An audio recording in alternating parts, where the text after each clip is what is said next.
actualize what we call the livestock marketing and livestock development and service board. To date, that board has not been actualized, it has not been formalized. I asked the same questions previously and have not got any reply. So with all due respect, I want to ask the Minister, what is the position and why was this legal notice not actualized and not been formalized? Thank you. Before the CS thinks he is fit to answer the question, Honorable Senators, you know, as much as practically possible, we are guiding that we should be asking a question related to the primary question. Because if you ask a question that is so deep and the CS are not prepared for that particular answer, you see you cannot be able to get that answer now. So, Senators, I will kindly request we try as much as possible to go that line. Let us take that route so that we also don't ask questions that the CS cannot be able to answer forthrightly. But because you have asked, I will ask him. If he doesn't have the answer, of course, maybe your question can be answered at a later date, or you can take it due to the route and due process. So, CS, you can answer the question from Senator Abbas. Mr. Speaker, I may not have other better ones to communicate to the distinguished senator other than adopt your ones and say that indeed that question is completely different from the matters that are before us and touches completely on a different department. That is the Department of Livestock. And from what the senator is saying, I think it can only be fair for him to give me an opportunity to look at the legal notice. He appreciates this was not done within the time I've been in the ministry, so I may not have interacted with it. And for that matter, I wouldn't mind preparing myself with him asking a more substantive question so that I'm able to respond to the issues that he really wants us as a ministry to address. But I would just want to give him the comfort that the Asao areas or the livestock keepers of this country is an area that this administration is very keen on. I am currently running a breed improvement program within the Asao areas to assist the merinders, the farmers to change their breeds. You are aware the leather value chain dairy is a key value chain that the Kenya Kwanza administration is really working on, which is all meant to improving the livelihoods of the livestock keepers. Last week, Mr. Speaker, sir, I was in Isiolo, where I went to really check on the progress of the construction of the Isiolo abattoir, where we are making Isiolo an hub for the hub meat for the region, which is meant to serve 6 counties, with Isiolo, Marsabit, Samburu, so that we are able really to give support to our livestock farmers. So livestock is an area that is so dear to us as an administration. I would only ask you to really kindly work with us very closely, because we are very keen in improving our breeds so that they're able to give me more milk, they are able to have the ability to handle more weight for purposes of us being able to export quality beef. And within the program that we are running also to grow animal feed, to be able to support our livestock farmers. Your counties are some of the counties that I'm supporting through the 20 and the drive projects that we are running for purposes of making sure that no one is left behind. The livestock keepers and counties in this country are within the framework of within our target that is so clear and intentional in changing the livelihoods of everyone from the bottom of the pyramid. Thank you, Mr. Speaker. Thank you, Honorable CS. I will advise that Senator Abbas, maybe you can do your question the normal process so that on record you can get the comprehensive answer.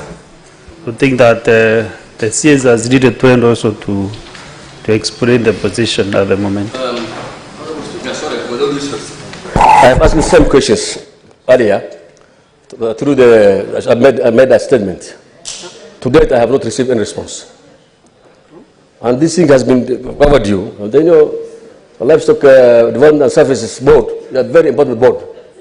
When every other agricultural product has a marketing board. I request that we need to follow up even through our normal office, which handles this Okay, I will do that. so that you can be able to be assisted. Okay, thank you. Mr. Speaker, if you may indulge me, if probably the Senator asked a question that was asked, that has not found its way on my desk, I don't mind him sharing with me, then I can go prepare and come. Yeah, that's why I said you follow up with the right office so that it can get to you officially. The next is Senator Lenda Molekina. Thank you, Mr. Speaker. Mr. Speaker, my supplementary question is specific to why the director, Samuel Ongo, who represents sugarcane farmers, has not been gazetted as a director in AFA. Currently, the sugarcane farmers are not represented in the board. So the question to the Cabinet Secretary, and if he does not have the answer, I'm happy to get the answer in a subsequent visit that he will come. But I believe, him being the Cabinet Secretary, he has the answer. CS Agriculture.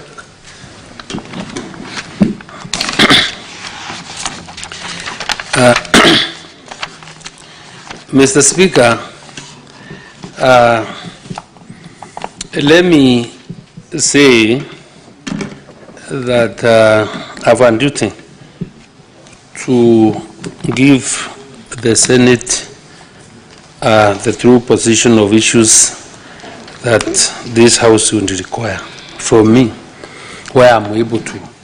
And because, Mr. Speaker, it is not that I have refused. Sorry, CS. Senator Manzo, you know I was looking at you keenly. Senator Manzo, you are sits on the registry, and you cannot just enter the chamber like you are entering a... I don't want to say the next one I want them to use. Okay. Honorable CS, proceed. So, Mr. Speaker, let me admit that it is true that the gentleman by the name Samuel Onyango Onko was nominated as a member to represent the sugar sector within the board of AFA. And Mr. Speaker, the process of getting to the board of AFA is a long one, and I have never seen any other participatory consultative process than this one. Because we advertise, people apply, they are vetted, they are interviewed, and subsequently names are forwarded to me for appointment. But to cut the story short, Mr. Speaker, that the appointment of Samuel Ongo was a subject matter of judicial review number 045 of 2023. And in this particular case, the courts at that time suspended or annulled his appointment in the board of AFA. However, thereafter looking at the issues that the courts raised and recognizing the importance of the membership of a sugar representative in the board of AFA, I have initiated the processes of making sure I regularize the appointment of Mr. Samuel Ongo to the board. Mr. Speaker, I think it's because when this matter was before court, the Office of the Attorney General was representing the ministry and were properly versed of this matter. And then after the case was done with, and after trying to initiate processes of to regularize, just for matters of ensuring that we were in order, I indeed write to the Attorney General of the Republic of Kenya on the 31st of January 2024. This is the normal practice, giving him an update of what we had decided to do as a ministry. And because I really do not have a problem with the appointment of Samuel Onyango into the board to represent the sugar sector, because he was a nominee during this time, or a nominee of the Kisumu Sugar and Bread Cooperative Union, I wrote to the Attorney General and attached him and drafting gazette notice for the appointment of Samuel Ongo into the board of AFA, probably because of the busy nature of the NG's office, and recognizing that we have only 642 councils in the country. We have a shortage of around 646. Probably that is where the delay could be, but I want to confirm to this House that within the shortest possible time, probably maybe give me 2 weeks, just in case today is a Wednesday, today is Tuesday, gazette notices are done on Fridays.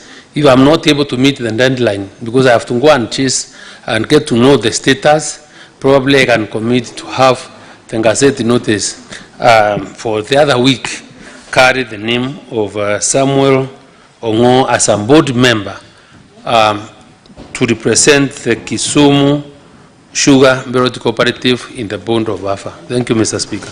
Thank you. For record purposes, today is Wednesday, so I think also Senator Likina, you are comfortable with that answer. Personally, I think it has given some way forward. No, you want only a chance to ask a supplementary question, which has been satisfactorily answered by the CS. Agree within 2 seconds. Mr. Speaker, the challenge we have is that the Cabinet Secretary appears here as a witness, but not under oath. So the 2 weeks' time is what I want us to find a way to be able to follow through to ensure that he actually complies. The CS, let us give him a benefit of doubt. You know, when I introduced him, I said he is a seasoned member of the Senate, and he knows what he has promised. So that is good enough. Next is Senator Mudigi Alexander. Oh, I can see on the queue. The next is, do you have a supplementary question? Yeah. Asante Bwana Spika. Swali langu ni kwa waziri wa kilimo. Katika Embu, Mbeere North na Mbeere South na pia Manyata kuna wodi zingine karibu wodi 12 zinalima kilimo mambo ya maembe.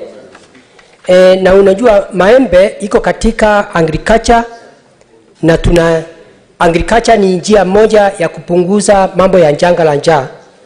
Naomba kama kuna uwezo wote unaweza kusaidia, kama kuna mipango wizara yako iko na ya kusaidia vile hawa wakulima wanaweza pata machini moja kubwa ya ukauza maembe na pia kutengeneza juice, kwa sababu hiyo machini juu ya value addition ni mashini ambayo inaweza kusaidia county zile zinafikiria mambo ya kilimo, ikiwa moja ni Embu County na zile zingine. Asante Bwana Waziri. Thank you, Honorable CS.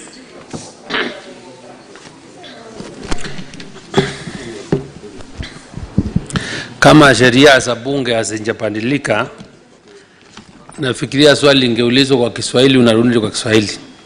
Kwa hivyo natajaribu kung'ang'ana na hiyo swali niweze kulinjibu. Ni kweli nakubaliana na Mheshimiwa Mundigi ya kwamba kilimo ni idara ambayo inaweza kubadilisha na kumaliza umaskini katika taifa letu. Na niseme na nishukuru wakulima wa Kenya na hasa wale wa Mbeere na wa kaunti ya Embu kwa kusikia mwito wetu wa kuwaomba wa kurudi kwa mashamba na kuweza kulima ili tuweze kumalisha njanga la njaa katika taifa letu. Na ndio sababu tunajivunia wakati huu kuwa tumeshalisha chakula cha kutosha mpaka tukazindi ile makisio ya miaka mingi na ama ile tulikuwa tumewekelea kwa kushalisha chakula kwa msimu wa mvua uliopita. Na maembe ni mojawapo ya mimea ile tunaangazia, sababu ni mmea ambao hasa tumepata hata soko ya kupeleka nje. Wakati nilikuwa Pakistan, wakati nimekuwa kule Israeli, tumekuwa na mpango na kuongea vile tunaweza hata kupeleka maembe na nanasi kule. Na wakati wa Julai mwaka uliopita, mimi mwenyewe nili flag off ndege ya kupeleka maembe na nanasi kule Israeli. Kwa wakulima wa Mbere na hata kule Makueni, kule Ukambani na kule Maembe inaweza inafanya vyema vizuri. Nimesikia hiyo ni mambo ambayo kila county inayoyafanya, wanataka tuangazie. Sababu wiki mbili nilikuwa kule Makueni pia, gavana wa kule Makueni akaleta hiyo story, na nataka kusema nikiwa mbungeni hapa sasa ya kwamba katika Wizara ya Kilimo tuko na project ambayo inaitwa the National Value Chain Development Program. The National Value Chain Development Program ni program ambayo tutatumia bilioni 6 na milioni 800. Na kile inajaribu kufanya ni kuangazia na kujaribu kusaidia wakulima kuweza kuongezea kufanya value addition kwa ile value chains zile wao wanataka kuangazia.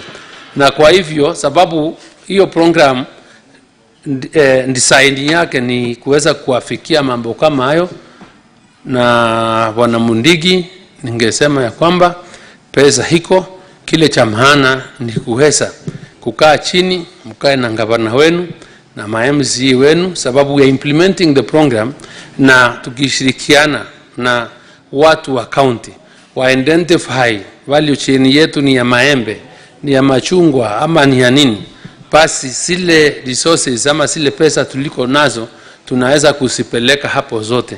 Na hii program ndio sasa hata jana ndio tulikuwa na nimeweka matangazo kwa gazeti kutafuta ma consultants wale wataweza kutupea ripoti ya kutua vile tutaweza kuendelea na mpangilio huu, na by 1st of July hii program itakuwa inaendelea. Na kwa vile viongozi wa nyumba hili ndio wanaongoza counties, nataka kusema hii project tuna implement ama tunaitengeneza katika counties zote za Kenya, sababu mwito wetu tulisema ni mambo ya value addition, kusaidia manufacturing na agro processing ili tuweze kuextend shelf life ya mimea ama chakula yetu isiweze kuharibika.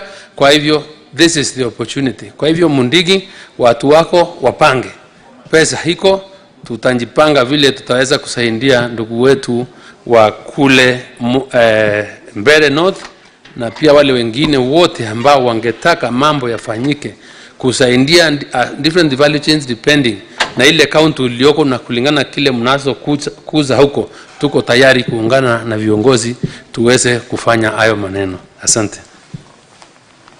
Next is Senator Wambua Enoch.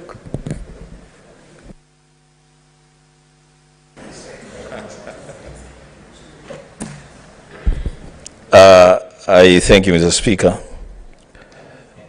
Speaker, because we learn every day, and I've seen my friend, my brother, Senator CS Mithika struggling with value addition in Kiswahili. It is called kuongeza dhamana. Thank you, Mr. Speaker. Mr. Speaker, I want to thank the CS for his response to the question by Senator Tom.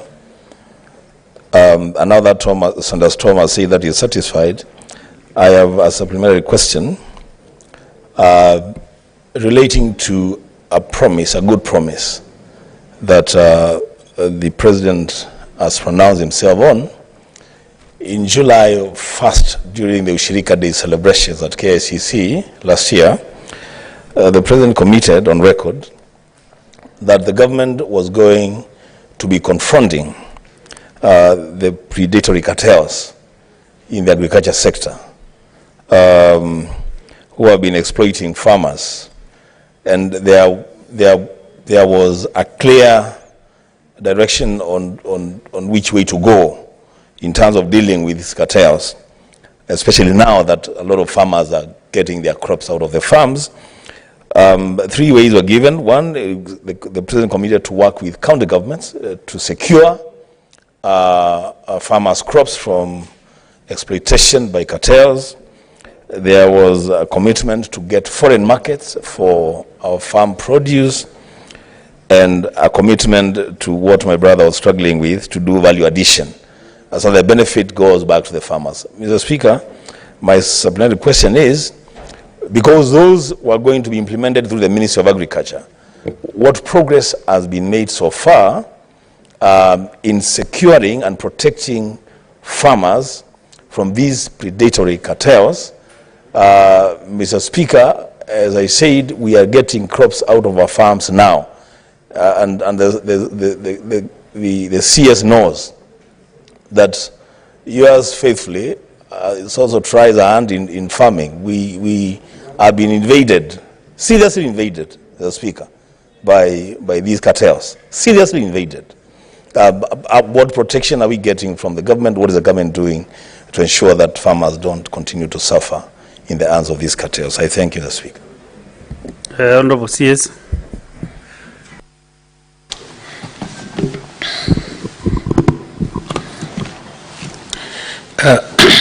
Mr. Speaker, I'm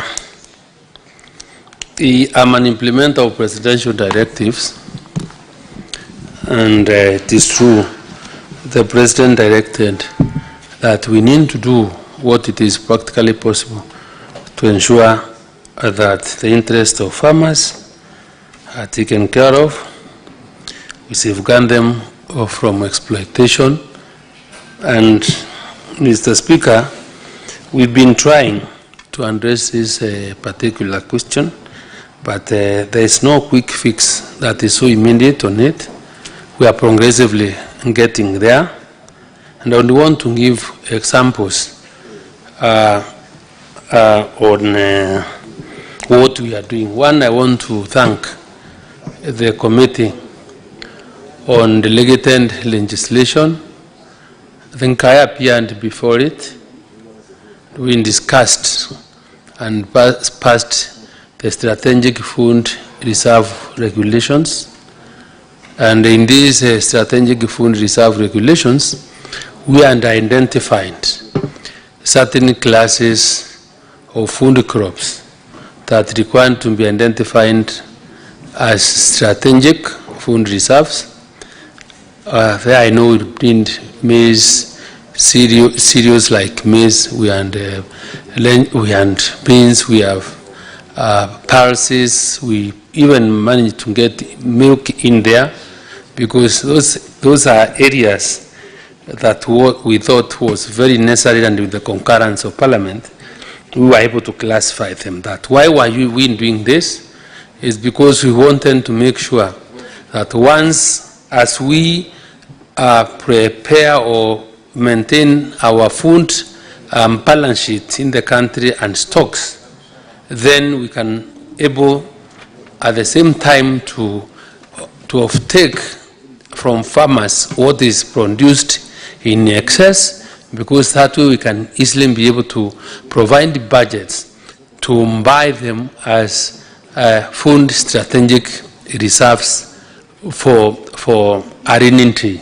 That was, in my view, a very great step towards ensuring that we have regulations that we can use to even call for money to ensure that whenever there is area that produces quite a lot, and those items from those areas can be really taken and put into our stores to ensure availability of funds or to be able us to use to ensure farmers, we set a price such that farmers are not exploited. And I want also to give the example, very specific, Mr. Speaker, that currently we produce a number of bags of maize in the country. In fact, we've met our monthly, our consumption, and we surpassed that one. And that's why you find there is no much noise, because each one, many Kenyans are able to afford food, either from what they have produced, or they can cheaply get it from those that are produced more. So because this is something we knew, and this matter is a matter that I remember the first time and discussions with the committees of parliament, the members from the Rift, the North and the South Rift, brought about this issue. And I almost landed myself into very hot soup when I said, if there is no maize, you can eat potatoes, because they are also sources of starch. So, Mr. Speaker, what we did out of this experience was to ensure that we made sure available finances were made from Treasury for us to target to buy 1 million bags of maize, and at the rate of 4,000 shillings. So we got money to buy maize, and we told the farmers, now, since you have produced, please, if you are undepressed of cash and you want money, and don't succumb to the pressure of the broker, that the predatory cartels that Mheshimiwa Wambua is talking about, because our national cereals and produce stores are open for you. You can deposit your maize there, we will buy at 4,000 shillings. That's why the maize farmers are not really complaining now, because the last time I checked, the millers were buying at around 4,300 to 4,600. Today, because the price of maize has gone down, they are accused over within the national cereals and produce bond stores for farmers that want to sell their maize, because now the market is in a way that millers now want to buy at less than 4,000 shillings.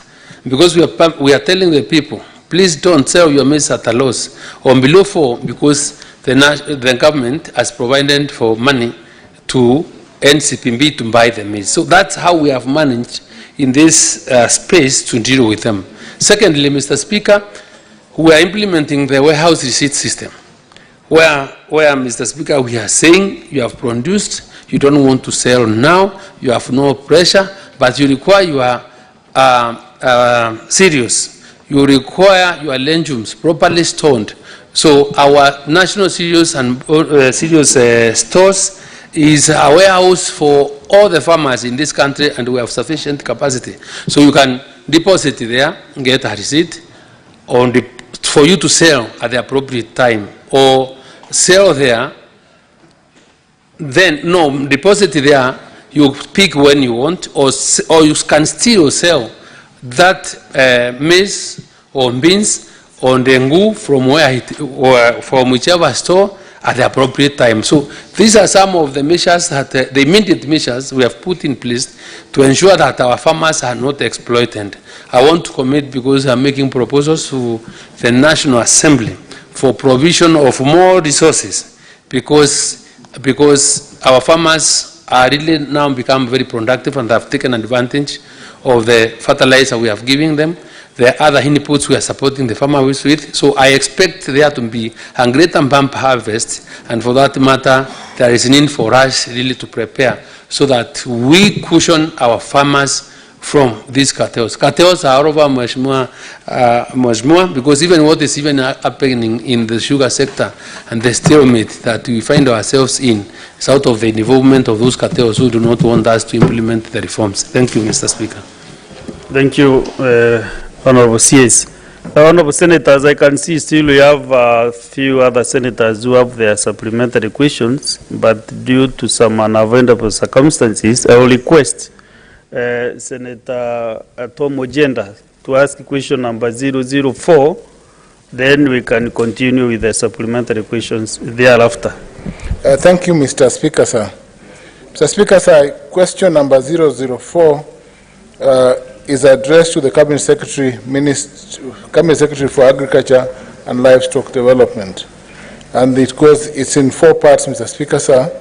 The first part is what criteria is used in the appointment and dismissal of directors and managing directors or chief executives in state-owned sugar companies in Kenya, and could the Cabinet Secretary outline the requisite qualifications for appointment?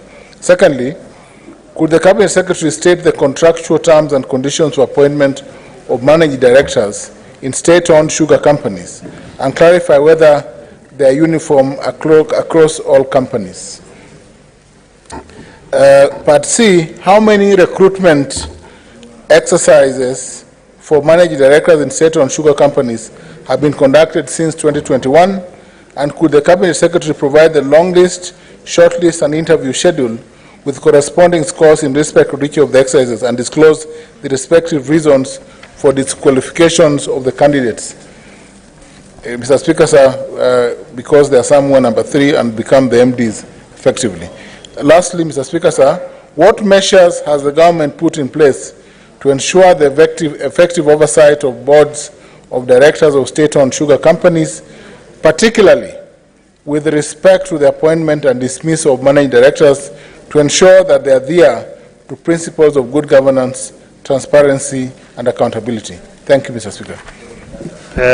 Honorable CS, you can answer the 4 parts together, and if possible, you can summarize. You don't need to read the whole literature because I can see you have good response from your office. Mr. Speaker, let me try to be as brief as is possible. If you allow me, because the qualifications of the directors, the chairperson and the directors are almost similar, reply as follows. That the criteria for appointment and dismissal of directors of sugar companies are various, a number of factors that we consider, and these are guided by the Mwongozo Code of Governance for State Corporations of 2015 and the State Corporations Act of 446. Honorable CS, before the Professor Tom Ojenda leaves the chamber, I want to confirm from him if he is really satisfied with this response, because okay, I've really ascertained that he has interacted with this response and he has some remarks, so that also we can save time. If he is happy, then we don't need even to go the full. Yes, Professor Tom Ojenda. I am satisfied. The mic? Yes, Mr. Speaker, I confirm that I'm satisfied with the responses that have been circulated from the CS, and of concern was appointments to the boards of Chemelil and Sony Sugar companies. And I think he has addressed some of the concerns that some may be addressed by perhaps follow-up questions. That's it, Mr. Speaker, sir. Therefore, I will give the direction that we don't have then the CS to go through this response verbatim. I will also now actually ask whether members, because the supplementary questions you have, are they related to the question asked by Senator Ojenda, or have other supplementary questions? So that you can ask the supplementary questions and then we close this chapter. Then we start with the Senator, where is he? Senator Okay Chendi. Let us get the supplementary questions, CS. Thank you, Mr. Speaker. Mine is actually very short. It is on the same question on the appointment of directors. Mr. Speaker, there was appointment of directors for Sony Sugar, and the same tussle is there in such a way that even now the stalemate is going on the appointment of the director for MD for Sony Sugar. So could the CS explain why there's a tussle in the area for Sony Sugar's MD since he was recently appointed, and is he aware that this issue has gone to court to the extent that it's a tussle, and what what criteria was used to get the MD for Sony in the recent reshuffle that happened? Thank you, Chair. Yes. Thank you, Mr. Speaker. Mr. Speaker, I thank the member for that question because it gives me the basis to give some bit of background to the members to understand the problems we have and see how they can intervene and give us support that will go a long way towards really streamlining or reforming the sugar sector. Mr. Speaker, if there is an area where there are more cartels than anywhere else, is this space of sugar. And Mr. Speaker, I would want, when we started this process of bringing about reforms in the sugar sector, I personally met 57 members of parliament at Calro. I met the governors at Calro from the sugars growing areas because we wanted to agree on how to move forward because we understand the meaning of this industry to the economy of Kenya and the people of the western region where sugar is grown. And Mr. Speaker, you know, government has committed a lot of resources and continues to invest in this sector, and it is quite really painful because we've just concluded paying farmers around 1.3 billion shillings, and we have a debt and balance of around 400, so that we can be able to get back farmers to their farms and be able now to produce cane for crushing. You know, this country has a lot of serious shortage of sugar to the extent that we are forced to import the sugar from COMESA and non-COMESA countries. Even the COMESA safeguards that we've had for some time, we've now been threatened because they will not be extended after 2 years. So there is very need for us to really think together and be able to sort out the problems in the sugar sector. This we cannot do without the support of the leaders of this country, because the Kenya Kwanza administration led by William Ruto has already paid the farmers. We have already come out with a leasing model so that we are able to get investors to invest and bring in new technology, and be able to bring in varieties and support, pay farmers in good time to produce enough cane for crushing, which will essentially be able to supply the local demand of sugar and really get us from the problem of trying to import sugar from outside the country, which inevitably leads us to losing a lot of foreign currency. So, Mr. Speaker, during this time, or the short time we've been there, we've been trying to bring order, and whatever we've been trying to do has been a subject of serious court litigation. And even now, the sugar leasing model that we wanted to implement, right now, we are now back in court because we've been stopped by an order not to continue with the process. I believe the cartels around the sugar sector are the ones that are paying money, paying litigants to go in court to try and stop this process. We are determined, because we mean well for the people, for the sugar cane farmers, and we'll do our best to ensure that this process continues.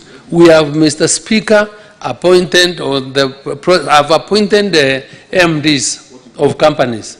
There have been, Mr. Speaker, people have gone to court to challenge those appointments. Right now, Mr. Speaker, the sugar, the public sugar companies, which we are all aware of, Mr. Speaker, are people on acting capacity. Even the last appointment I was supposed to do was sugar. And before I would pronounce myself to the appointment, I got an order, so you can't appoint so and so. And neither can you appoint any of the recommended people. You see, Mr. Speaker, if there was, don't appoint Mr. So-and-so, and because the recommendation sent to me are 3 names, I would have picked anyone. But now, we're in a state where we have to get to believe in the rule of law as a government. We are actively now involved in court to deal with these issues. But as far as my ministry is concerned, and with the direction of the President, our main target right now is to ensure that we sort out this problem in the sugar industry. But of course, now I am requesting and appealing to the lenders, because you know these people, and especially those people from the sugar growing areas who are sponsoring these people to go to court. I know people want, there are some things that, and I've been told that people or those sponsoring those cases are only interested, some of them want to take over that land that belongs to the farmers, and this could be the driving force. So, Mr. Speaker, when I know, like now we have the sugar bill that is out there for public participation. I know people are supposed to be out from the 1st to the 9th. You see the kind of situation that would be. For example, running a sugar bill without the representatives of the sugar farmers within AFA that is running, that is supposed to participate in this exercise. So we have issues, Mr. Speaker. We are trying to confront them head-on. We will do what we can, but please, whatever small thing that you can do as the representatives of the people of this country, please share ideas with us. Let us know, give us intel to know who these people are, so that we can now know how to deal with them, because we must be able to sort out the problem in the sector. Because I am not ready any other time to go to the National Assembly to ask for money to pay farmers again. We have already made a request. The National Assembly has passed a write-off of a lot of money, revenue that belonged to government, for us to clean up that area and get people that can really invest strongly in this sector. But now, if we continue in the circus of cases stopping, nothing is doing, first, farmers will lose confidence again. They will not support cane growing, will not get sugar. We continually import sugar. And then those factories again, and the workers will just be there accumulating debt in terms of salary. At the end of the day, it will end up becoming a very difficult exercise for us, and we do not want to frustrate those good people of this country that really practice sugarcane farming. Thank you, Mr. Speaker. Thank you. Next is Senator Seki Lenku.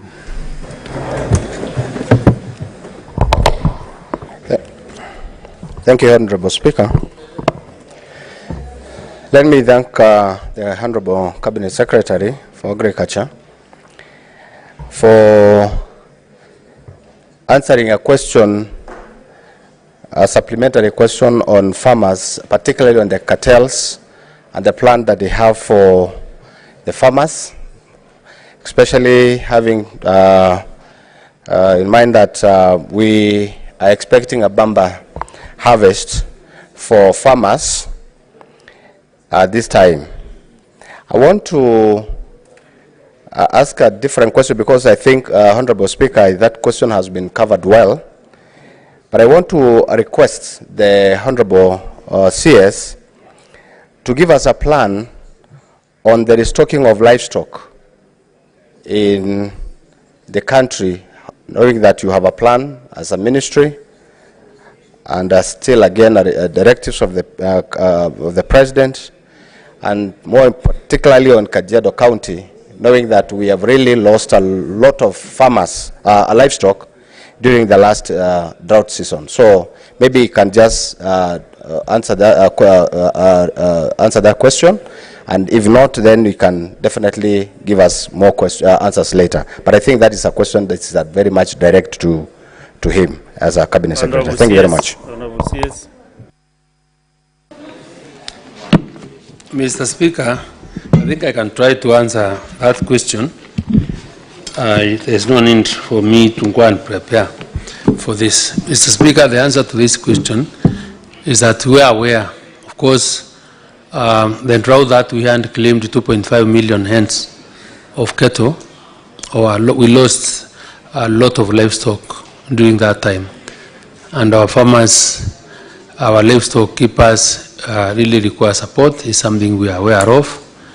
And Mr. Speaker, one of the very sustainable steps we are taking, just like I said from the beginning, is that I have right now 2 million straws of semen that we want to use to inseminate our animals within those SRO areas.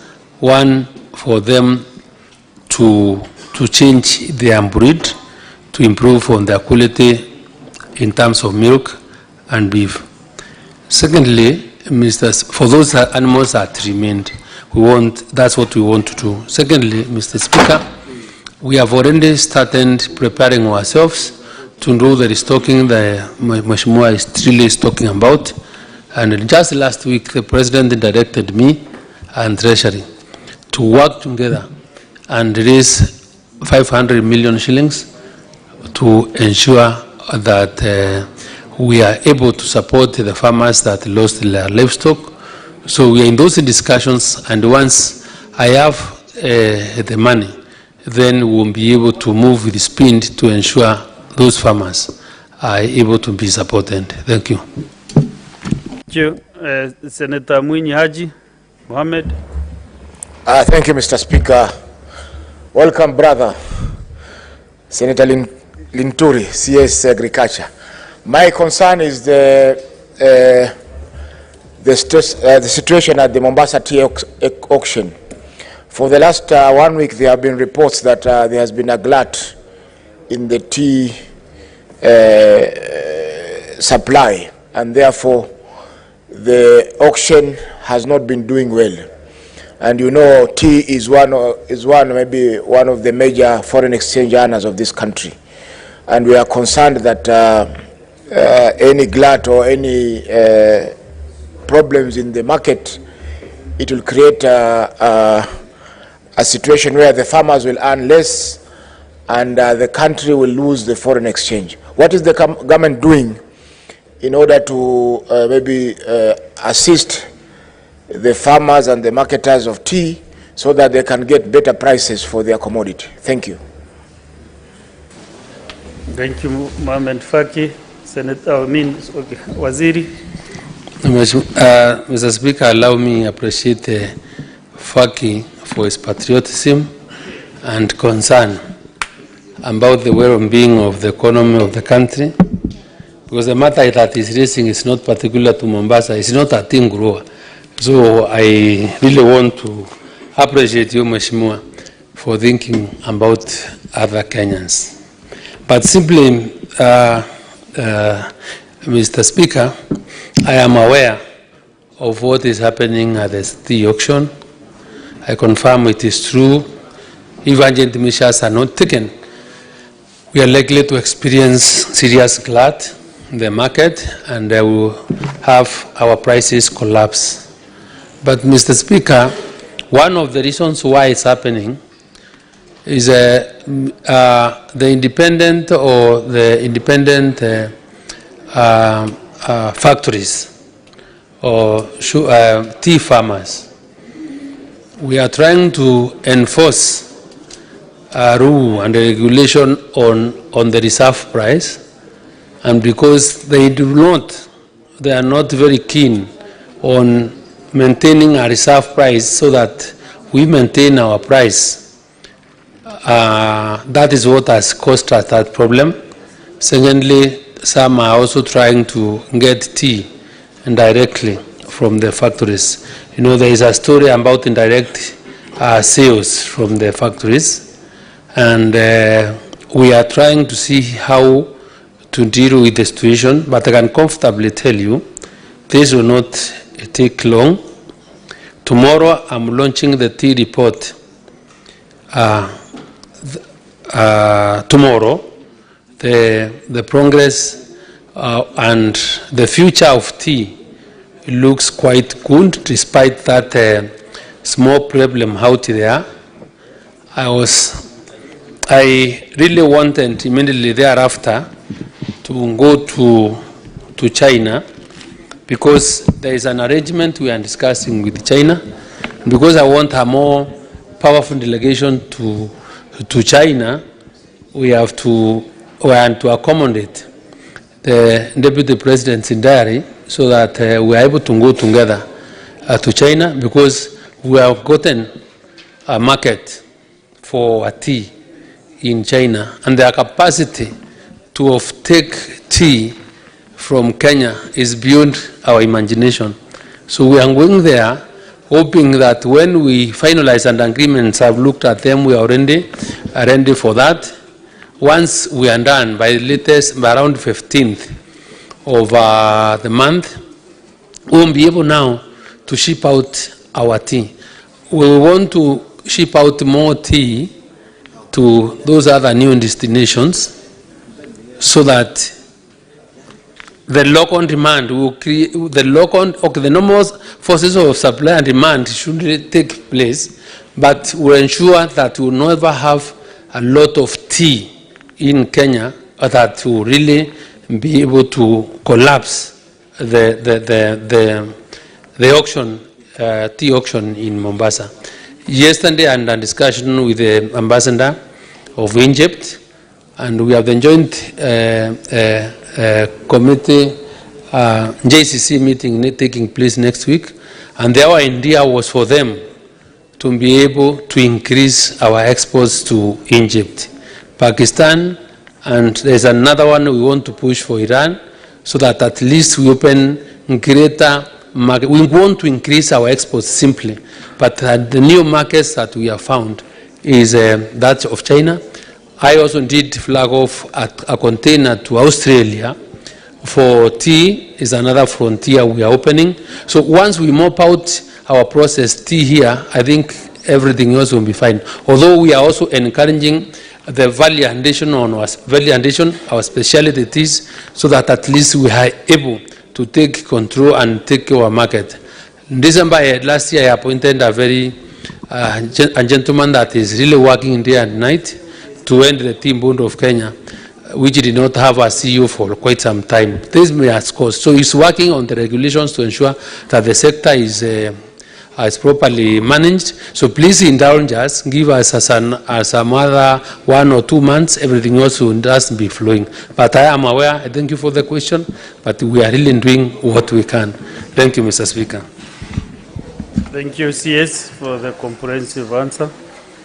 Honorable Senators, you see we are past 1 hour with the CS. Under majority leader. But because I know agriculture is very, very key in this country, I want to, and since the CS is here, and I can see he really understands the subject matter in his ministry, I want to give a few other senators, maybe we see how we can be able to manage the time that we have. So, Senator Okenyuri.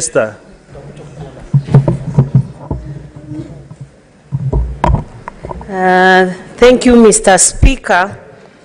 I actually waited for long, and in the process, the Cabinet Secretary answered my concern, especially on how consultative the appointment process is. But allow me to appreciate the Cabinet Secretary for ensuring that the subsidized fertilizer gets to my constituency of origin, Bomachoge, Borabu, because we're among the constituencies that never had the opportunity of having the fertilizer get close to the farmers. And unfortunately, most farmers spent their money. By the time the fertilizer was coming, they had already purchased out of pocket. But thank you for heeding to our plea. The farmers can smile. 2 days ago, the lorries arrived in Kenyanya, and we are grateful. Thank you. Well, Honorable CS. Let me appreciate the Senator for those good ones, but at the same time, please allow me to invite you to participate in this noble cause of fertilizer and distribution in the country. Understanding that from the last experience that I had, we realized farmers were moving to very long distances to collect 2, 3, 4 bags, and ending up the costs being quite high on their end. So right now, I've had 2 weeks ago, and I'm meeting with the CCs of all the county, our county governments in Naivasha. We sat down, we discussed, we agreed on a plan on how to get fertilizer closer to the people. And I asked them to give me a list of one station in every ward, meaning we will be opening 1,450 stations in the country. Is an investment by itself, but for whatever it costs to ensure that our Kenyan farmer is happy, we are willing to go that extra mile. So what I want to ask the members also to support us in is please make sure, push your governors, because the framework and the understanding that we agreed on is that they won't be able to give us the stores. I won't be able to, even if it means getting contract employees with the equipment that are required for fertilizer redemption in every ward. We will go out of our way to ensure that is done. So the county governments, we give them, we ask the CECs to comply, and compliance here means giving us the names of those stations by the 15th of this the 15th of this month, because this is February. That was the deadline, and day after Valentine. So I want to say and repeat again from the Senate, because this is the House that oversights counties. Please ask your governors to comply. By last week, when we had the cabinet retreat, only 15 counties and compliant with the agreement and met the bargain on the list that is meant to come to the ministry for us to be able to organize ourselves, and the rains are setting in.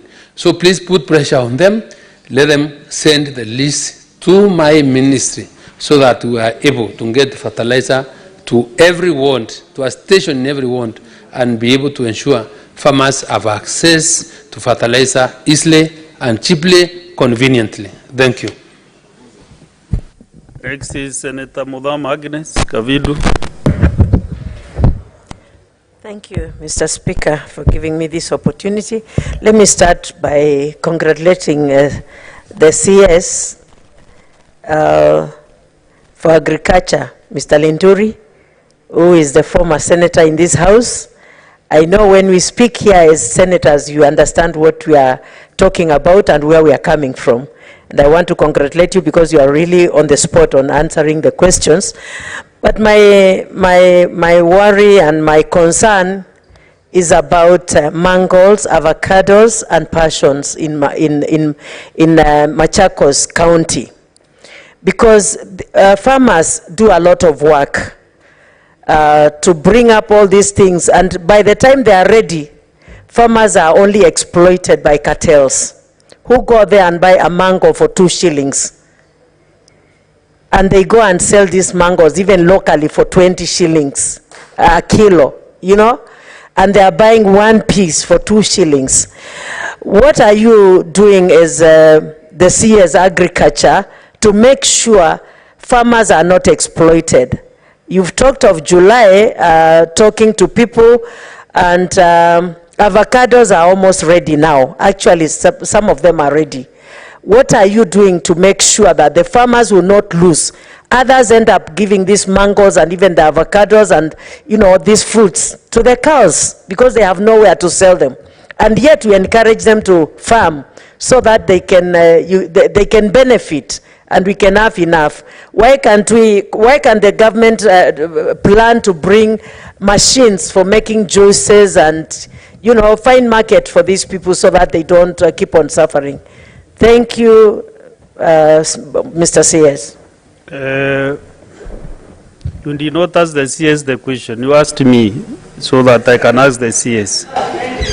So I think, Honorable Senators, there was a similar question by Senator Wambua and Senator Mudigi.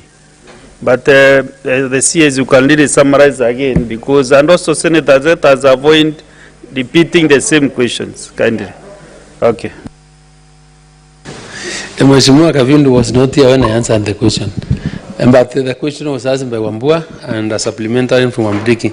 But simply, Mheshimiwa, is that we are aware of the pain that our farmers go through to produce mangoes and avocado.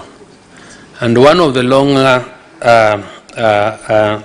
the long-term plans that we have, this is what I want to hand, which I did not, is, you see, this county aggregation and industrial parks we are talking about, because we won't be able to aggregate with them being equipped with cold rooms, value addition for us to prolong share of life of our products.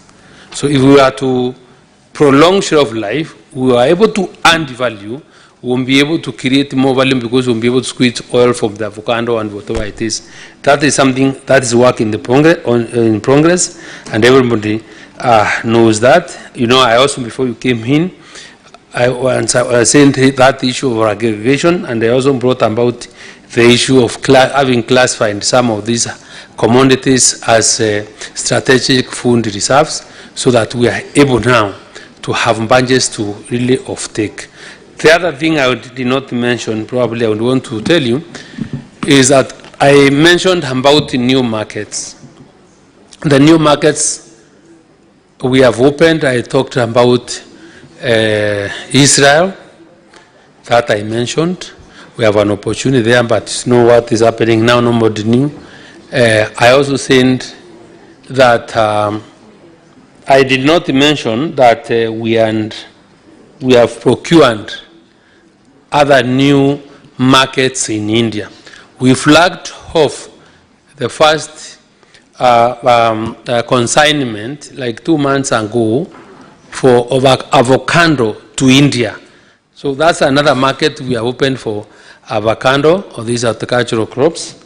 And right now the problem that has been great is we really do not have enforcement officers also to check on the quality of what we've been producing. And that's why we're under serious problem with the European EU market, because very unscrupulous and faithful traders were harvesting immature fruits, and that caused us a lot of problem.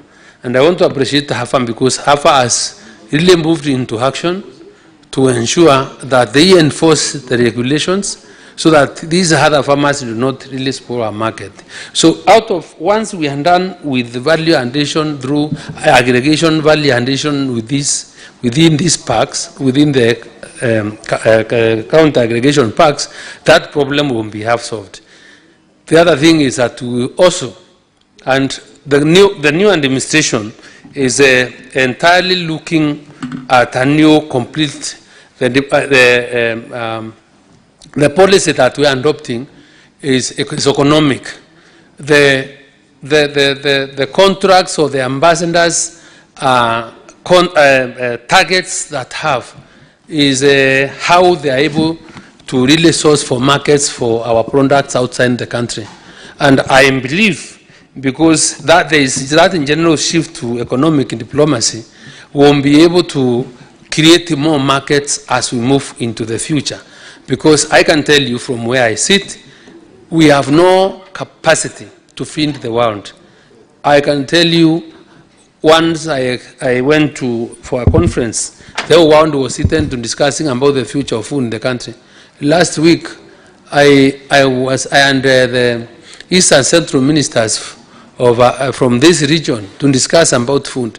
The other week, and the African Union, because the African Union wants me, and this is the lead country, well, now we are also now targeting how to improve animal feed, to be able to feed our animals, and you know animals is a source of food. So food and nutritional security is a problem for the world and not only Kenya. So whoever leverages on that gap and takes advantage of technology, take advantage of the now good rains coming in, and our good source, our young men and women that are jobless, because kilimo sasa ni biashara, won't be able to cover this gap and put more people into employment. So please, I think there are all indicators out there, because you can see we are really trying.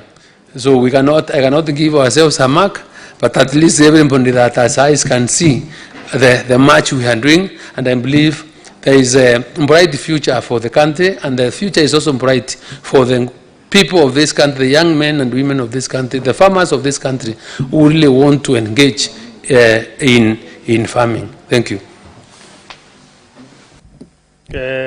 Let us now have the Chair Agriculture, Senator Murango James.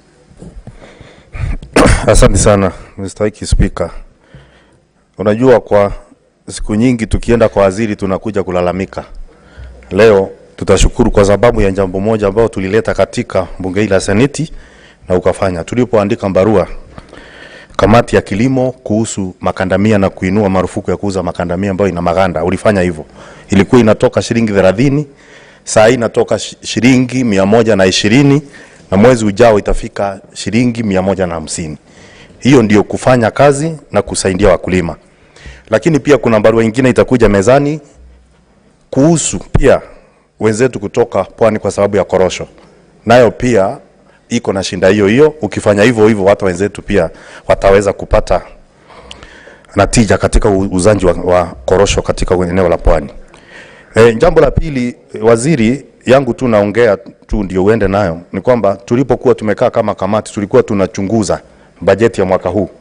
Kilimo inatupatia kandri ya 20% ya mapato nchi hii, lakini tulipata pia umepata tu 3% kwa bajeti.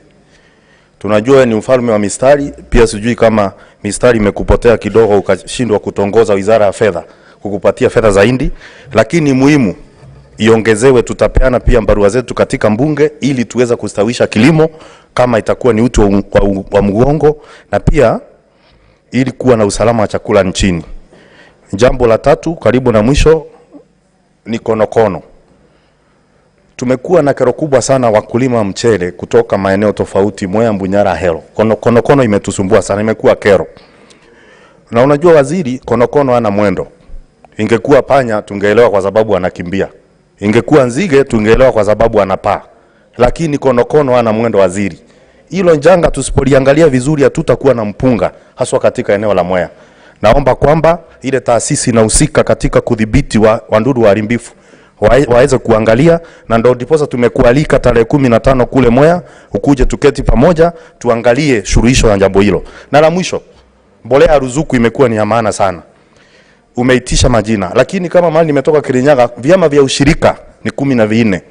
Kwa hivyo mbolea ikipelekwa kama ni kwa wakulima wa kahawa katika vyama vya ushirika, wote watapata mbolea pasipo kuwa na shida. Wako na magara ambao iko na usalama wa kuweka fertilizer.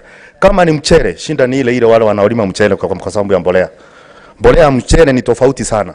Kuna ile sulfate of ammonia, kuna ile wanaitanga sukari, kuna TSP ambao haitumiki katika ukulima wa mahindi. Kama saa hii ukienda wakulima wengi wako na ujumbe lakini hawezi pata fertilizer. Na wale ambao mahali kuna fertilizer unapata ujumbe unachelewa. Ningeuliza pia katibu katika wizara inahusika na mambo ya ukulima pia angalie kwamba zile ujumbe zinafikia wakulima ifahavyo ili waweze pia kupata ile mbolea. Lakini kwa wingi na kushukuru. Kazi yako najua ni kazi ngumu. Waswahili wanasema ni kazi msaragambo, kazi ngumu. Lakini pia umemundu. Na pia kwa sababu wewe ni mwenzetu, tukikuja na lalama lolote tafadhali tusikize. Kwa sababu najua majukumu yetu na kilimo imegatuliwa. Asante sana Mr. Speaker. Senator Murango, yako ilikuwa sio swali, ulikuwa unapea mwelekeo kwa wizara. Swali la ziada huwa ni moja tu, lakini nimekupea nafasi sababu wewe ndiye mwenyekiti wetu katika sekta ya kilimo. Kwa hivyo sijui kama waziri ako na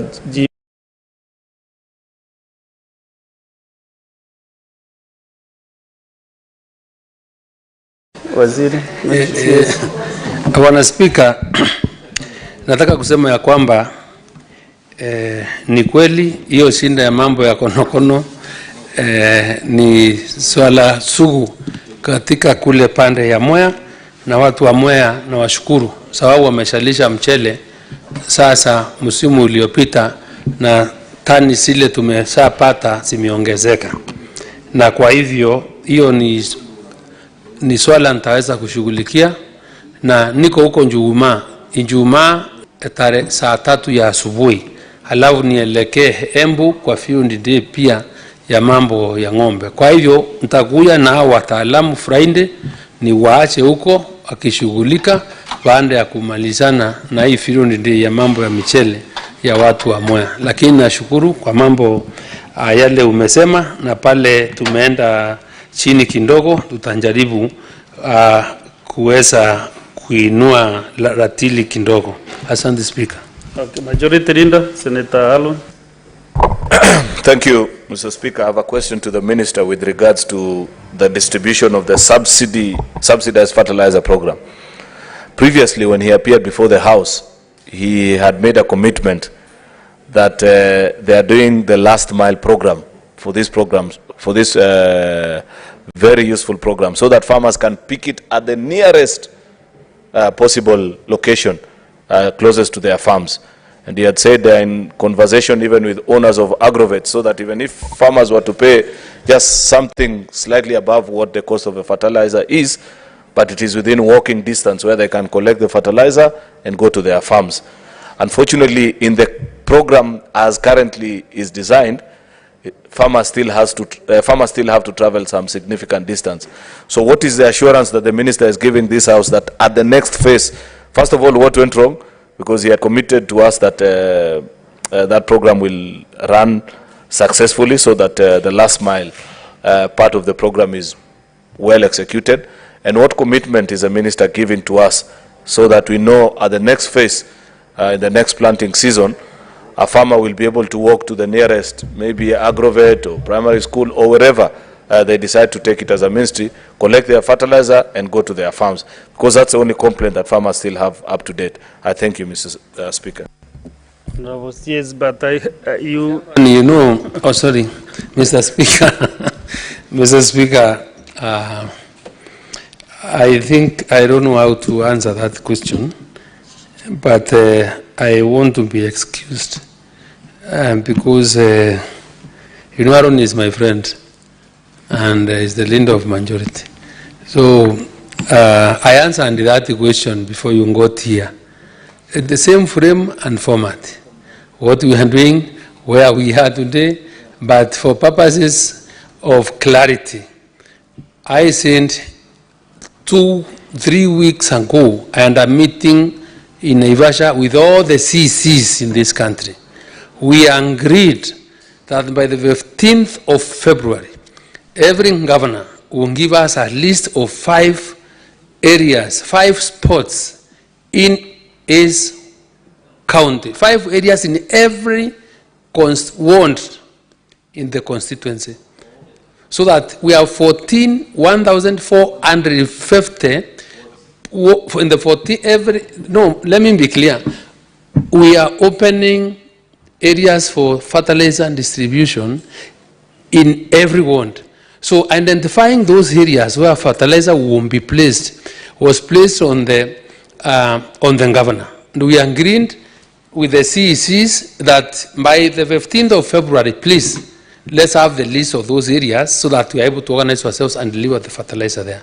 I indeed mentioned and appealed to the senators to put pressure, exercise the oversight role on the governors to ensure that they comply with the terms of the agreement that we have with them.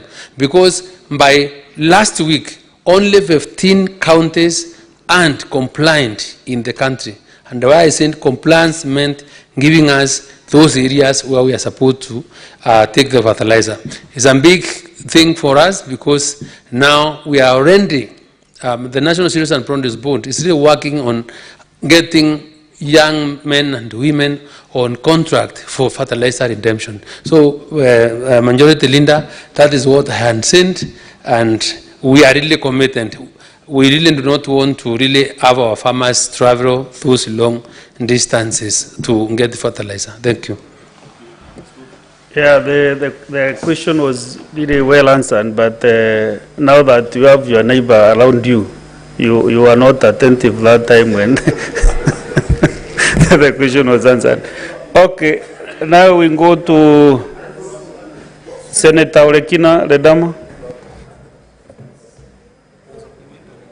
Thank you, Mr. Speaker. Mr. Speaker, My question is clearly on the supplementary questions, on the question that was asked by Senator Ojienda. In the response of the Cabinet Secretary, first of all, let me say I found it to be very casual because I read the response. Although the Senator was comfortable with it, once a matter has been brought here, it becomes the property of the House.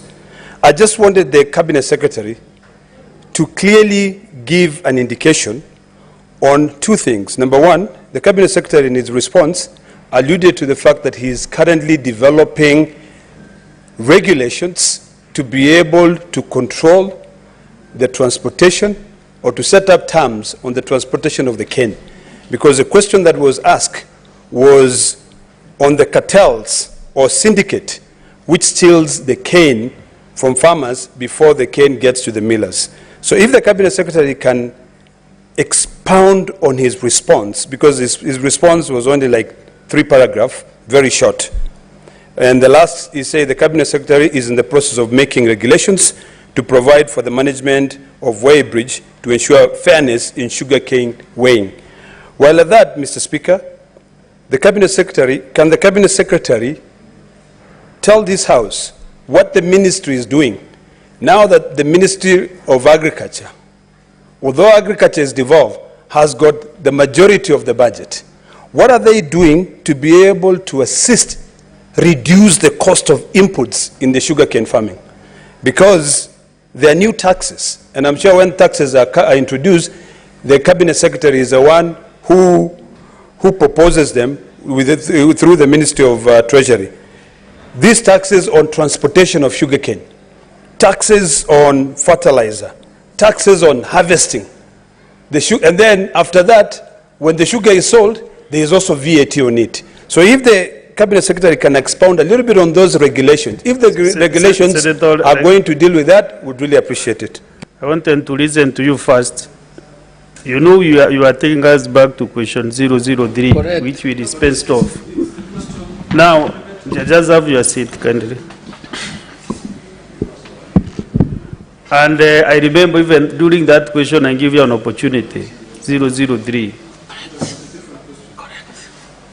Question 003, you are here. I give you an opportunity to ask a supplementary question about the director, the appointment of somebody as the director.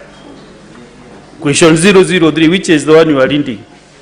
So now we are on question 004 on another different matter.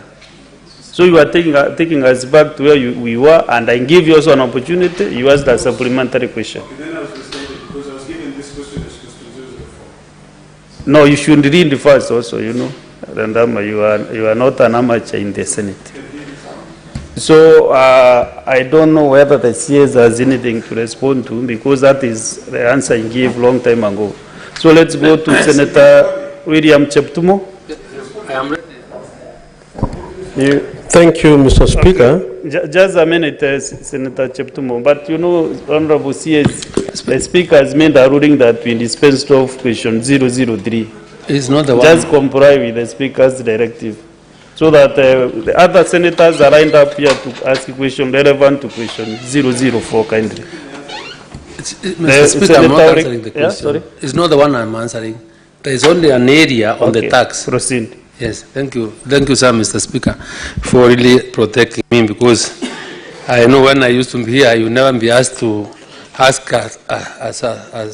two questions within one question once you have spoken. But thank you. The issue I want to speak to is the issue, and you know, this country, there is a narrative that is being ran around, that everything that is being done is tax, tax, tax. So, Mheshimiwa Olekina, let me say that the money for us to finance our budget and for us to really regain our sovereignty, we must be willing to pay tax. I have spent 1.3 billion shillings from a taxpayer from Meru, from Kericho, or anywhere else, to pay farmers. Farmers that produce cane was sold, and there is nothing that we can show for it. So if we are not collecting taxes or borrowed money to pay, then we will not have paid those farmers. So when we appreciate that the payment of tax is our collective responsibility as responsible citizens to run the affairs of our country, is when we will be able to really claim our sovereignty. Where we come from, the same, you will never have respect when you go out there and begging. Mr. Speaker, I've gone out of this country. And when I went out of this country, and actually the Director General of FAO is waiting for me in the office, I found myself in a very embarrassing situation, because that is the time when locusts, that there was issue of the hammerworms, locusts. I did not find myself very comfortable borrowing those people money to come and deal with the hammerworm. They gave me an air tractor to spray hammerworm to fight the quilly and bands that's been on me. So, Mr. Speaker, it is, if you were to get into my position where you have to sit down with a Mzungu every time begging, is not the best place. So, Mheshimiwa Olekina, please let us encourage our people to pay taxes so that when we generate enough revenue, we are able to finance our issues as a country. And then this Parliament, the National Assembly, then put the executive into account to explain to what they have done with the taxes that they collect. But otherwise, if we were to take that route, then we will really discourage the Ngundi taxpayers in this country.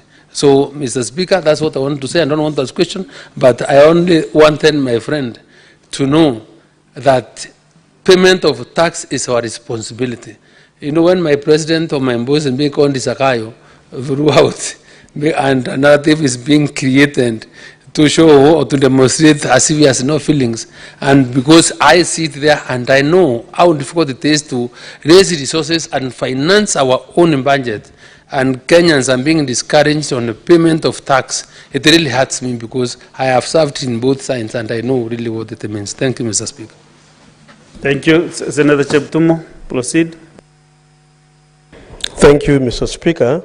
Mr. Speaker, I want to thank the CS for his been able to answer the questions. But, Mr. Speaker, he will confirm to the House that the country is spending billions of money in the fertilizer supplies, whether they are subsidized.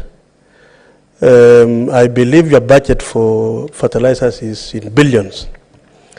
Why don't you consider, Bwana CS, the possibility of being able to process our fertilizers in Kenya? If you spend the kind of money you are spending in exporting this fertilizer and you put subsidy, isn't it really cost effective for you as a country, for us as a country, to consider doing our own fertilizers in Kenya?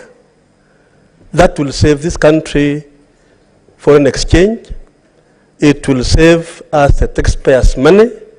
And I think, Mr. Speaker, last year you did very well because our farmers were able to produce enough food supplies because of the fertilizers you gave us, reducing the price from 7,000 to 2,500. Now, why don't you consider having a factory here in Kenya to manufacture our fertilizers, therefore save money for Kenyans? Honorable CS.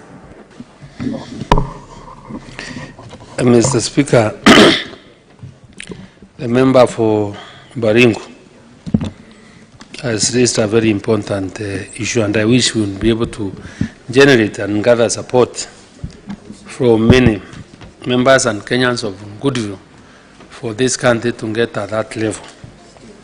But allow me, Mr. Speaker, say that is our wish. That is, if there is any legacy that I would want to leave in this country, is to ensure during my time that a fertilizer factory is built or is done in Kenya and we're able to produce our own fertilizer. I want to appreciate the President's support in my ministry and even towards getting us to producing fertilizer locally. You all know that there are specific special economic zones that are being created in this country, and one is Naivasha.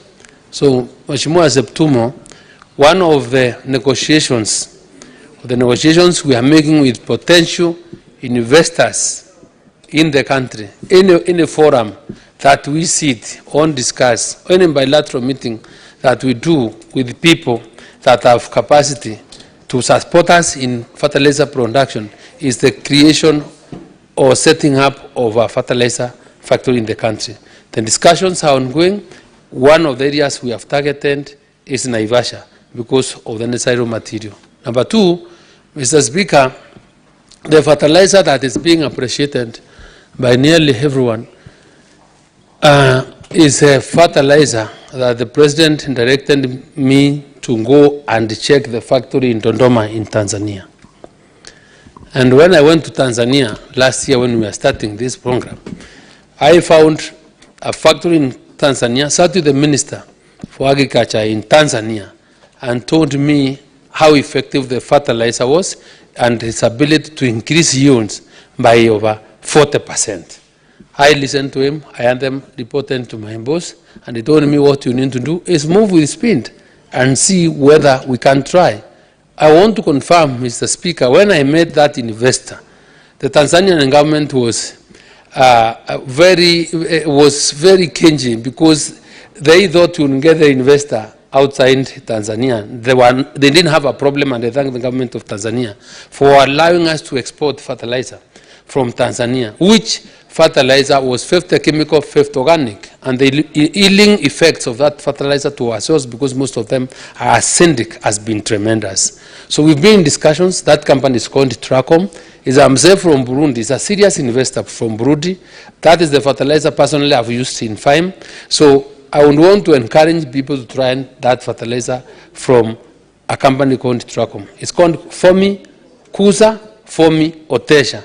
Mr. Speaker, it has done wonders. So we have also succeeded, Bwana Cheptumo, in convincing that investor to come and set up a fertilizer factory in Kenya. And this fertilizer, Mheshimiwa, when we come to ask for support, yule wa Kajiado, right? The fertilizer is being set in Kajiado, and in the next less than 2 months, we'll be breaking ground for the setup of a first fertilizer factory in that particular region. So, Mheshimiwa, it's something we are doing.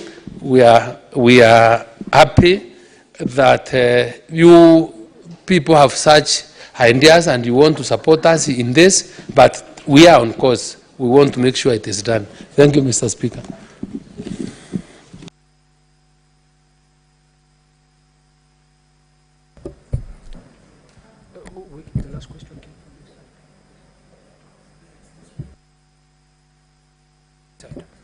Senator Manzo, Daniel. Thank you, Mr. Speaker. Mr. Speaker, I want to seek clarification on 2 areas. I think the Minister has not answered properly, the Cabinet Secretary for Agriculture. One, is there a possibility of, or do you have any plans for PPPs for cold rooms for storage of mangoes and other products which needs storage to prolong their lifetimes, so that we could do away with the brokers? And if so, what are the budgets, and when is this likely to commence? And secondly, on the issue of input and output of fertilizers, there are taxes in the input and taxes in the output. Does it not amount to double taxation? And I think that's what Honorable Lekina was trying to ask, but if you could kindly highlight on that, so that it doesn't just look like we are blaming the government unnecessarily for taxation. I thank you, Mr. Speaker.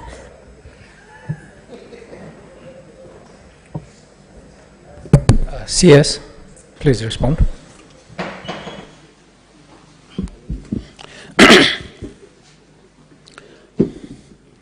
Mr. Speaker, I once again said that for us to be able to preserve our perishable food items, this government's agenda, and one of the areas that is keen on is value addition. And the concept and the philosophy behind the county aggregation and industrial parks was for us to be able to aggregate our produce and be able to hand the value so that we reduce post-harvest losses. So if we have to hand the value and extend shelf life, then it is automatic that we have to provide cooling or cold rooms for that preservation. So within the framework of the CAIPs, and because I am lucky, I was discussing with my sister Rebecca Miano last week on these CAIPs, I want to confirm that within that framework, our CAIPs will have those cold rooms, and there is no reason to why people should have any worries, because that is being addressed. As far as I am concerned, and there are certain levies and taxes, in my view, are mostly changed by the two arms of government at times, or in certain cases, or depending, people may also interpret them differently. But I know most of the counties are charge cess to on what is transported or what is owned within their counties. But we have been discussing with the Mheshimiwa former Speaker Emeritus of this House, who is the chair of the Agricultural Committee within the Council of Governors, for us to be able to agree that if farmers or traders are transporting food from a rich food county to a county that is starving of hunger, there is no reason to why people of that particular county should not be given the benefit of accessing cheap food by counties coming up with a tax or a levy regime that is not very punitive to our traders or our farmers. So this is, we have once, Ms. Mahanzo, realized it is happening, and we're in the discussions of trying to create harmony so that at least there is free flow of food items in the country, because we do not want to have some of our people suffering. Mr. Speaker, I beg stop there. And just like I said before, I said taxes have to be paid if we have to finance our budgets. And, pardon, I said the taxes, in fact, taxes have to be paid. We will not, anything that, and let us be specific to each tax. We must be specific what tax we are talking about. Because there is the personal pay as you earn tax, corporate tax, whatever it is, but tax is our responsibility as responsible citizens. So there can't be service without the tax. So let us all agree. Save us from this shame of going with the balls, asking to borrow. You can never, or Lekina, finance the current expenditure. We can, I have no problem borrowing for development. But the current expenditure, if I give you money today, or if you are busy putting your sufuria on the hand, and you not grow maize, you know, even if I give you maize now to eat in the morning, you will be angry at the noon and you will be angry in the evening. So the best thing is give you fertilizer and then be able to grow your own one bag or two and be able to feed yourself. Thank you, Mr. Speaker. Thank you, Bwana CS. Senator Kisang, and please be very quick with your questions. Thank you, Speaker. I'm very quick. One, Speaker, I want to thank the CS. You realize the CSs who were in Parliament actually know their job very well. We will encourage the President in the future to pick ministers or CSs from this House, those who will have maybe would not have stood. Senator Kisang, go direct Thank to you, the Honorable question. Speaker. Honorable Speaker, mine is, I wanted to find out from the CS, Honorable Speaker, November, December, January, the dairy farmers were paid late by KCC, and there is an assurance from the president that they are going to pay us twice, beginning this March. So I wanted him to assure this house that our farmers will be paid every 15 days. And what plans does he have to ensure feed for dairy is subsidized? We get a subsidized price, and we get across the country. Buenos dias. Let's take 2 more questions, and you answer all of them when we conclude. Senator Veronica Maina. And please go direct to the question. Thank you. Thank you, Speaker, and thank you, CS, for the many questions you have answered and the effort you have put in the ministry. It's one of the key ministries that's delivering the plan to Kenyans. My question is simple about guaranteeing the tea prices, and we have seen the coffee prices being given a minimum guarantee. How long will it take for you to have a stable tea price in view of the disparity that we have seen in the payment of the last bonus, which left some of the tea farmers paid at a very minimal rate with so many deductions by the tea factories? And the disparity then pointed to the fact that maybe tea from certain areas was more better or more productive or more quality than tea from other areas. CS, is it possible that we have the prices stabilized so that farmers are assured of an income that is stable and an income that supports all the inputs they've had to do in order to produce? Thank you, Senator. Senator Onyonka. I would like to, first of all, start, Mr. Speaker, if you'll allow me for just a minute. I wanted to say, for me, it's a great honor to be in this house. Go direct to the question, please, Senator. I will, sir. Just for a second, I wanted to say that the CS has performed beyond our expectation, and we are proud of you. Thank you, sir. The question I wanted to ask you, Mr. CS, is that, number one, 2 of the questions I was going to ask you've already answered, so I'll go to just 2 more that I have. I know that you've set up an app which shows in Kenya the areas where the soil's content, soil quality is, and what you can grow in these particular areas, which I thought was an ingenious and very clever way of giving the Kenyan public data if somebody wanted to do farming. The question I'm asking you now is it possible that your ministry can also set up an app which then, once you've given the soil content, and even I'm told you are able to give us the periods when the rains fall and when they don't, is it possible then for you to do another app which tells every Kenyan the area where they are, what plants and what animals they can keep in that particular region, so that they are able to use your expertise to benefit themselves? The last question I wanted to ask, because we don't have time. Senator, just one question. The final question will be asked by Senator Hilary Sigei. I thank you, Mr. Speaker, and once again also appreciate the CS for creating time to come and respond to the questions in this House.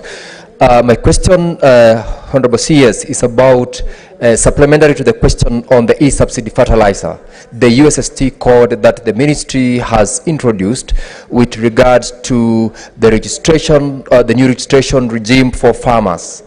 I am a farmer, Honorable CS, and there is part of the USST code that allows one to expand or extend on the acreage, which on prior registration you had given some, second registration requires you to run through that system. But unfortunately, I've tried actually in the house here now 3 times. That system tells me I am not registered in the Kiamis system, and therefore I cannot enhance my registration process to get additional e-subsidy fertilizer. What is it that could be the issue? I know it's probably one of the questions that you might not be able to answer now, but it is something that farmers are unable to do it, yet they cannot access fertilizers other than when their acreage has been enhanced by the system according to the new registration regime. Thank you. Thank you, CS. Please respond to all of them so that we can conclude. Chairman, there are so many I may not even remember who asked what.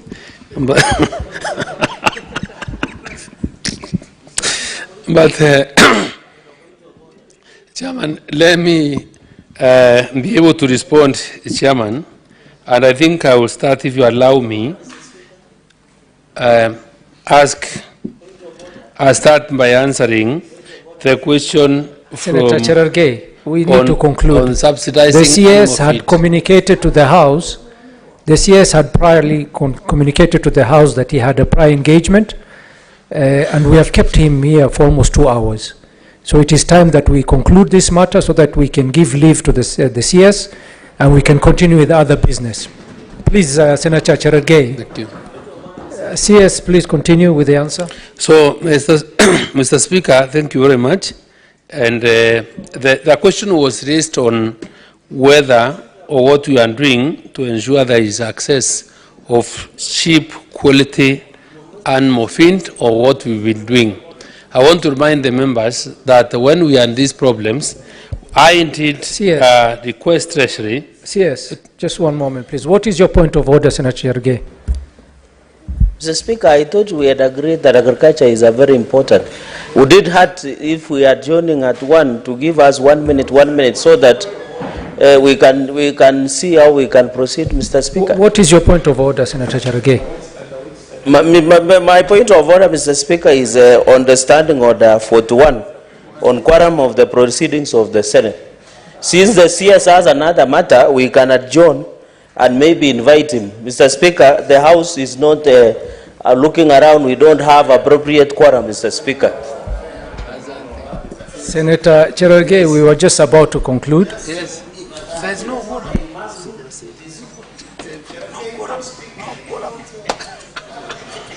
No quorum. Yes.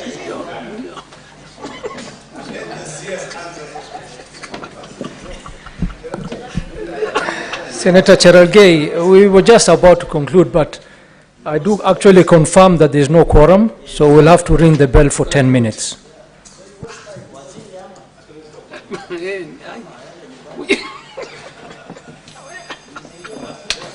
So mjega nama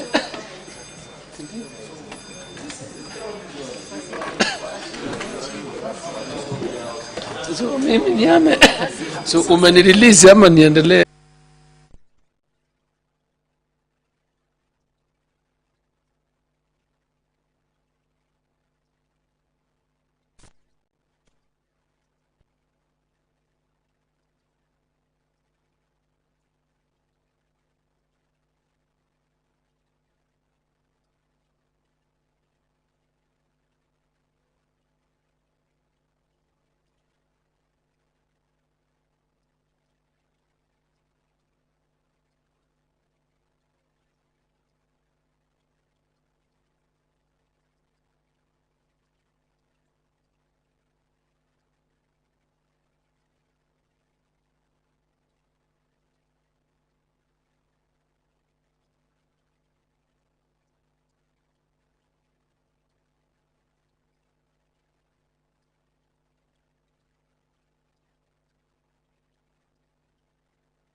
The quorum bell is underway. This follows the quorum bell is currently underway. Remember what was ongoing at the Senate was the CS for agriculture on the floor of the House. They just concluded on that. But because the House does not have the required quorum, the Honorable Senator for Nandi, Samson Cherargei, rose on a point of order to indicate that the House lacks the required quorum. But now the quorum has been found. Allow me to hand you over back to this live proceeding. The 6th Commonwealth Parliamentary Conference held in Accra, Ghana from 30th September to 6th October 2023. Professor Margaret Kamar is not here, so that motion is deferred. Next order. Order number 9, motion, declaration of cattle rustling and banditry as a national disaster and establishment of a special fund for victims. Senator William Cheptum.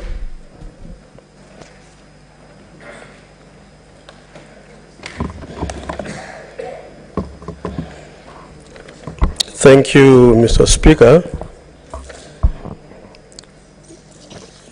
Mr. Speaker, sir, I wish to move the motion on declaration of cattle rustling and banditry as a national disaster and establishment of a special fund for victims. That are where cattle rustling banditry is a major menace and security threat in the South and North Rift regions and some parts of our country, concerned that the menace has since left negative socio-economic impact, which include but not limited to increased number of widows, widowers, orphan children, poverty, displacement of people, leading to entirely displaced persons, IDPs, disruption of educational health programs and other economic activities owing to the destruction and or disclosure of educational health and other institutions. Further concerned that the people living in the affected regions have been denied the enjoyment of their social, economic, and political rights as guaranteed to them under the Bill of Rights as enshrined in our Constitution, Chapter 4 of our Constitution. Now, therefore, the Senate resolves that the national government, through the Ministry of Interior and National Administration, and in collaboration with the Council of Governors, 1, declare cattle rustling, banditry as a national disaster. 2, establish a national task force on cattle rustling, banditry, to investigate the causes of the rampant cattle rustling and banditry in the said regions and the country at large. Establish the extent of suffering, loss, and damage the cattle rustling, banditry has occasioned to the communities in all the affected counties. 3, create a special fund for mitigating the losses suffered by and in compensating all victims of cattle rustling, banditry, and settle all internally displaced persons occasioned by the menace. Mr. Speaker, as I move this motion, it is sad that in my account, in the last 1 month, we've lost 14 people as a result of this cattle rustling and banditry. Mr. Speaker, we have buried 7, and we still have 4 in the mortuaries, and we are going to bury 1 tomorrow. Not to mention, Mr. Speaker, several other people in hospitals with gunshots, maimed and injured. It is a sad story, Mr. Speaker, for my county. Not to mention that the other day, as MCA from the county of Samburu was again killed through the same cattle rustling and banditry. Mr. Speaker, therefore, I'm moving a motion at a time when in more than 8 counties there is mayhem, there is killing, there is displacement of population. Mr. Speaker, there is suffering of women, children, and families, IDPs. Mr. Speaker, it's a desperate situation in our country.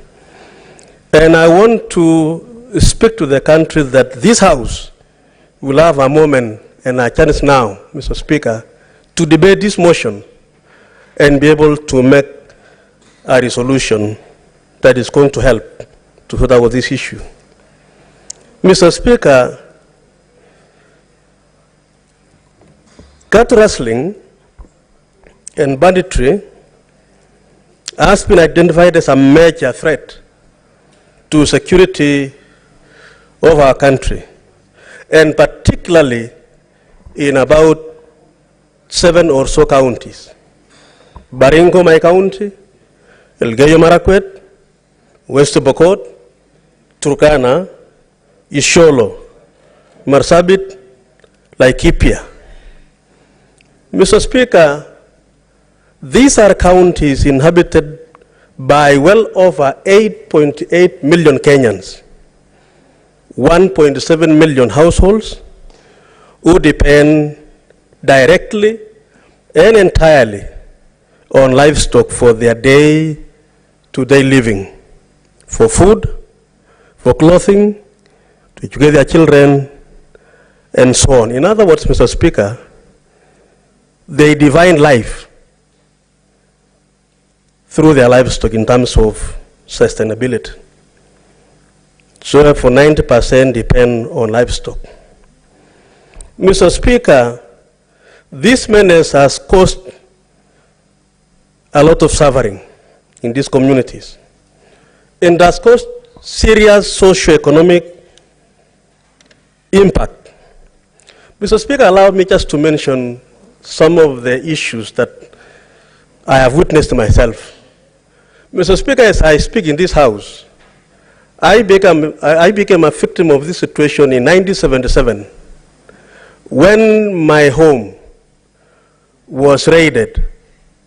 My father had livestock, close to 50 or 60 cows and several goats. And one afternoon, Mr. Speaker, we became paupers, poor, destitute, because their own livelihood were taken away by bandits. Mr. Speaker, that time, the President of the Republic was the founder of this nation, Mr. Jomo Kenyatta. 1 year later, Mr. Speaker, the second president took over, and is from Baringo. And in 24 years, Mr. Speaker, he tried his best. But by the time he left the leadership, we still have the same problem persisting. Kibaki came on board, Mr. Speaker.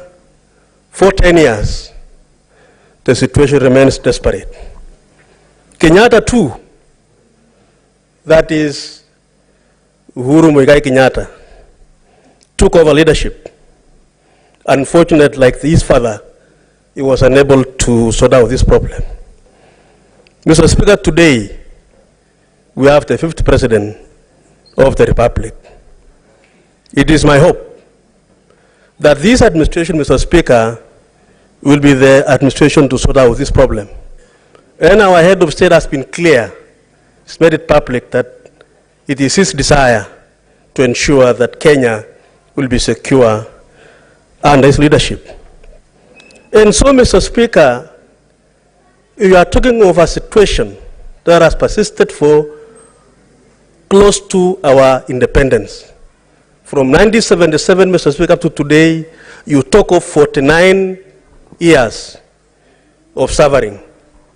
Mr. Speaker, apart from losing livestock, let me say that, Mr. Speaker, killings have taken place. Kenyans have been killed in thousands. I just mentioned a month, under 1 month in Baringo County, Mr. Speaker, we lost 14 people. Killings, maiming of our people. Mr. Speaker, we have had widows in thousands, widowers in thousands, orphans in thousands. Mr. Speaker, displacement of population has become another very serious situation in these counties, Mr. Speaker.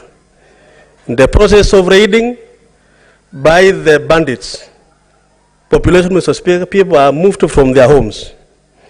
They are displaced, giving rise to the very unpopular conditions of IDPs, squatters, and so on, Mr. Speaker. Destruction and closure of our institutions of learning and health. Mr. Speaker, in Baringo today, we have closed 7 schools this week. Baringo South, some schools are closed. Those are the ones I know from my count. But I'm also aware that there are many other schools, Mr. Speaker, which have been closed in other counties. Children, Mr. Speaker, are denied their access to education, which is a basic constitutional right. Kenyans are denied their right to access medical care. Again, a basic constitutional right. Kenyans are denied their rights to enjoy their constitutional rights to vote. Because, Mr. Speaker, once you displace people, they are unable to participate in voting their leaders that they would like to have. In a nutshell, Mr. Speaker, these communities are denied the enjoyment of their political, economic, and social rights. Mr. Speaker, I want the country to know, and I want to even quote statistics, Mr. Speaker. Mr. Speaker, I think, unfortunately, 20 minutes will be short for me because of a very serious motion.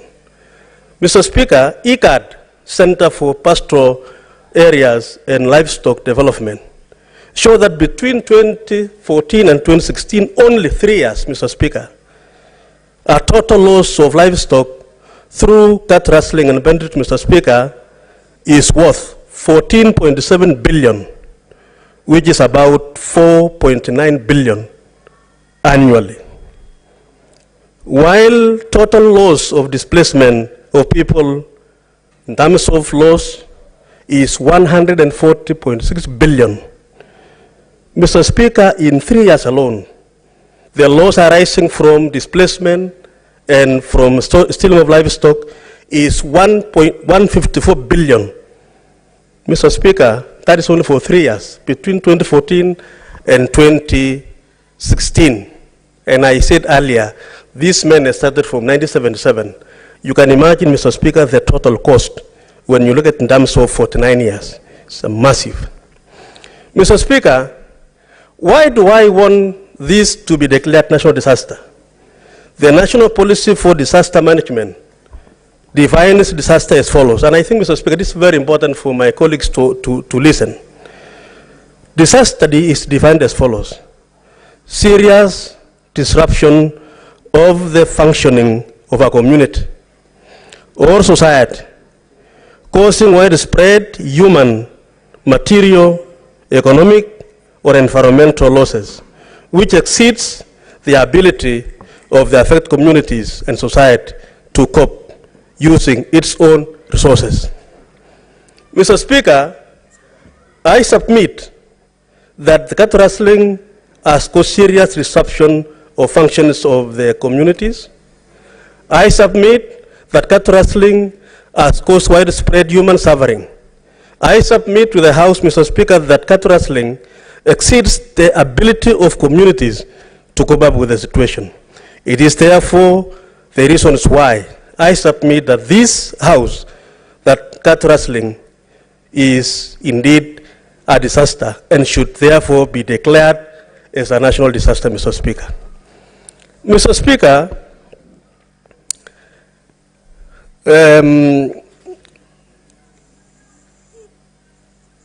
my other part of this motion, Mr. Speaker, talks about investigating the causes, Mr. Speaker.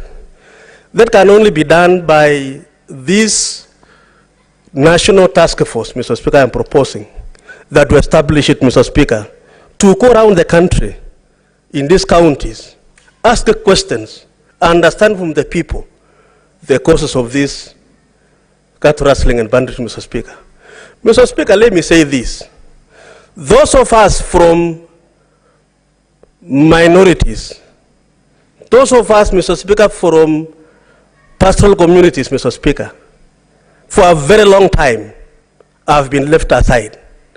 Mr. Speaker, this is the time that this House should be able to rise to the occasion and take this motion, Mr. Speaker, and to establish the extent of loss damage caused by the menace. And Mr. Speaker, finally the motion seeks to establish a special fund. Mr. Speaker, when we had a problem in 2007-2008, post-election violence, that time, Mr. Speaker, I was the Assistant Minister of Justice in this country. And we forwarded billions of money, Mr. Speaker, to compensate victims of post-election violence. I propose, Mr. Speaker, that members from the pastoral communities are members who deserve to be compensated. And I propose that mitigation for the losses suffered, restoration for the communities, the IDPs should be settled, should be compensated, and we restore these people to their situation, Mr. Speaker. But, Mr. Speaker, it is therefore, as I conclude, clear that cattle rustling is a national disaster and it should be declared as such. This motion is not a matter of political divide. It is a matter of national concern and well-being of the people. By declaring cattle rustling a national disaster, Mr. Speaker, and establishing a task force to investigate the root causes of the same, and establish a special fund for victims, we signal, Mr. Speaker, I repeat, we will have been able to signal our commitment as a House and as a people to end the suffering caused by cattle rustling and banditry. Mr. Speaker, I therefore want to call upon my colleagues in this House that, Mr. Speaker, this is the moment, this is the time, this is the year, and this is the day that Kenyans, Mr. Speaker, who have suffered for close to 50 years, innocent Kenyans, who are being terrorized by a few bandits. Mr. Speaker, I submit that the works of a bandit is like the works of a terrorist. What do terrorists do, Mr. Speaker? They kill, they maim, they destroy, they displace populations. A bandit is a terrorist. We need to enhance the punishment of a bandit to that of a terrorist, Mr. Speaker, so that when we face a bandit, it is as good as facing a terrorist who is planting mines in the roads. Mr. Speaker, I want today to be on record that today Baringo is pleading, Mr. Speaker. That today Samburu is pleading, Mr. Speaker. Elgeyo Marakwet is pleading. Mr. Speaker, this is the moment, and I want to call upon my colleagues that history will charge us actually if we don't pass this motion.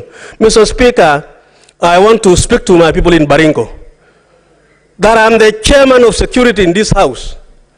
But, Mr. Speaker, the only thing I can do is to recommend and advise government what to do. Advise the department concerned of what measures to take to secure our people. Mr. Speaker, I've done so with my committee. Mr. Speaker, we have spoken about what we should do in Baringo in terms of deploying NPR. And I want to thank the government. They have given us a few about in those sub-counties, Mr. Speaker. Improving the security roads. Mr. Speaker, the head of state has done so. And we want to even continue, Mr. Speaker, to say we should deploy more security. Mr. Speaker, the army has been also deployed to those areas, Mr. Speaker. And Mr. Speaker, unfortunately, sometimes the operational aspect is not moving. I want to call upon our head of state, who has shown love and concern for our country, for our society, for our peaceful, our united nation, to continue in this desire and ensure that the security agents, Mr. Speaker, in Baringo and the 7 counties will do their work, so that, Mr. Speaker, we bring the killings and the maiming and the displacement of our people to an end, and therefore this country shall be safe for all of us, Mr. Speaker. Mr. Speaker, I want to request my brother, Senator of Narok, whom I know, Mr. Speaker, is a pastoral member, to second this motion. Thank you, Mr. Speaker. I move. Senator Olekina. Mr. Speaker, I rise to second this motion on declaring banditry as a national disaster. Mr. Speaker, as I stand here, let me first of all start by congratulating and thanking the distinguished Senator Kiptumo from Baringo for bringing something which all of us, and Mr. Speaker, you'll forgive me for this, because as I speak, in Masai we say, you know, my spirit is restless because of the challenges of cattle rustling. I was in Baringo over the weekend, Mr. Speaker, and a lady from Turkana rose and said that when we travel from Turkana to Kenya, we find bandits. When we're in Turkana, we're living a good life. That means that that lady does not even consider Turkana as part of Kenya. Mr. Speaker, as I stand here today, the people of Samburu are mourning the killing of their MCA. May the good Lord rest his soul in eternity. They are bleeding, they are crying, because their leader has been killed in his car. He was driving and he was shot in the car by bandits. In Ilchamus, Mr. Speaker, in Baringo County, the people, my people of Ilchamus are bleeding, they are crying, because their brother has also been killed. You know, the other day I said to my friend who was a former senator and also a former deputy speaker, Professor Githuri Kindike, to leave Harambee House and go to Baringo, go to Samburu, go to Narok, where bandits, where these terrorists have decided to terrorize, and they are on their own. You know, they can call all the shots. Cattle rustling, Mr. Speaker, was one of the biggest trade that has made billionaires in this country, that has enriched people. Blood money enriching you, shame on you. It is about time, Mr. Speaker, that we actually not only speak about it, but actually act on it. This House has got the powers. I heard my brother Cheptumo saying, Senator Olekina, you will have a remainder of 13 minutes to continue with your seconding of the motion. Honorable Senators, it is now 1 p.m. Time to adjourn the Senate. The bill to address the issues of the county water service providers vis-a-vis the national water service providers and the national waterworks development authorities. There is also the Parliamentary Powers and Privileges Amendment Bill by Senator Godfrey Ososi that is coming up for division also. And this bill seeks to ensure that the power of oversight by the Senate and the National Assembly is anchored and well taken care of by these Parliamentary Powers and Privileges Act, rather. And this increases the fine to be imposed on the people assembled and failed to appear before the Senate or the National Assembly, and also provide sanctions of arrest for those persons. And the Senate will also consider several motions before it, and this is the motion on the report of the Standing Committee on Energy on the inquiry into the high cost of electricity in the country. And this is a motion and a report by the Standing Committee on Energy that was looking into the high cost of electricity rather in the country, that was laid on the table of the Senate on Wednesday, the 27th September of 2023. And this is a resumption of the debate that was interrupted yesterday. Another motion that will be considered by the Senate is that of the report of Senate of the Select Committee, rather, on county public investment and special funds, on remittance of pensions deductions to the pension schemes by the county government entities. And this will be tabled by the chairperson of the Select Committee on County Public Investments and Special Funds, Senator Godfrey Ososi. And there is also a motion by the same committee on the report of that committee on its consideration of the audit reports of the water service providers for the year ended 30th June 2019, 2020, and also 2021. And then there will be a number of bills that are coming up for second reading, and this is key among them will be the Public Services Values and Principles Amendment Bill. This one is sponsored by Senator Samson Cherargei. It's a National Assembly bill, and once it was forwarded to the Senate for consideration, the mover of that bill in the National Assembly requested Samson Cherargei